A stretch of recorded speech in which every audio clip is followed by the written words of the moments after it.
Hi అండి అందరికీ. Welcome my channel. ఈరోజు మన ఛానల్‌లో ఒక ఫుడ్ రెసిపీ అయితే చూపిస్తున్నాను. ఇదేంటంటే పిల్లలు ఉప్మా సరిగ్గా తినరు కదా ఇండ్లల్లో. అయితే ఉప్మా కాకుండా ఉప్మా టమాటా బాత్ అనమాట. ఈరోజు నేను చేసే రెసిపీ. అయితే ఫస్ట్ అయితే ఆయిల్ వేసుకొని కడాయిలో పోపు దినుసులు, కరివేపాకు వేసుకోవాలి. అవి వేగిన తర్వాత ఉల్లిపాయ, టమాటా, క్యారెట్, పల్లీలు ఇవి 4 వేసుకొని అయి కొంచెం ఫ్రై చేసుకోవాలి. అయి కొంచెం ఫ్రై అయ్యాక కొంచెం పసుపు, చిటికెడు ఉప్పు. అంటే మనం వేసుకున్న కూరగాయలకి ఉప్పు అయితే పట్టాలి కదా! అందుకే ముందుగానే కొంచెం ఉప్పు, కొంచెం పసుపు వేసుకొని ఒక 2, 3 నిమిషాలు ఇవి కొంచెం దగ్గరికి మగ్గనివ్వాలి. చూడండి ఇలా ఈ విధంగా కలుపుతూ ఉండాలి.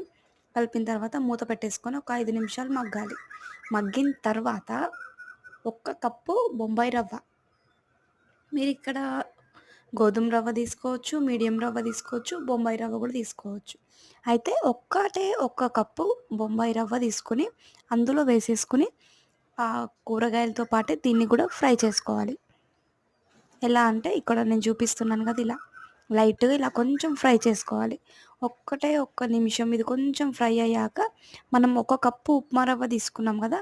1:30 కప్పు నీళ్లు తీసుకోవాలి. ఫస్ట్ ఒక కప్పు వేసాను నీళ్ళొచ్చేసరికి. మళ్ళీ ఇంకొక కప్పు సగం అంటే సగం కప్పు, కప్పున్నర నీళ్ళు తీసుకోవాలి మనం. కప్పున్నర నీళ్ళు తీసుకొని ఇలా కలుపుతూనే ఉండాలి. ఎందుకంటే మనకి బొంబాయి రవ్వ ఉండలు కడుతుంది కదా! అందుకనేసి వాటర్ అయితే వేసుకున్న తర్వాత మెల్లిమెల్లిగా ఇలా కలుపుతూ ఉంటే అది కొంచెం దగ్గర పడుతుంది.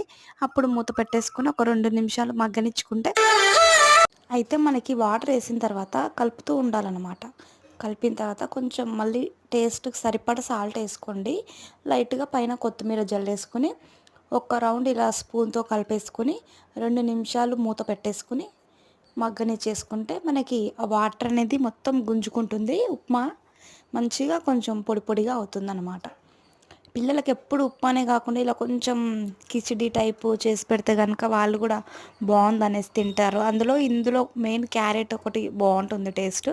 సో, బఠానీ ఉంటే బఠానీ కూడా వేసుకోవచ్చు కానీ బఠానీ అయితే మనకిప్పుడు దొరకదు కదా! So, finally tomato upma bath ready అయిపోయినట్టే. సో, టేస్ట్ ఎలా ఉంటుందో చూద్దాం. అయితే నేను దీనికి పల్లీ చట్నీ వేసుకొని టేస్ట్ చేశాను. సూపర్‌గా ఉంది. సో, మీరు కూడా ట్రై చేయండి. ఎలా వచ్చిందో కామెంట్ సెక్షన్‌లో కామెంట్ చేయండి. బాయ్ అండి. నెక్స్ట్ చాట్‌తో మళ్ళీ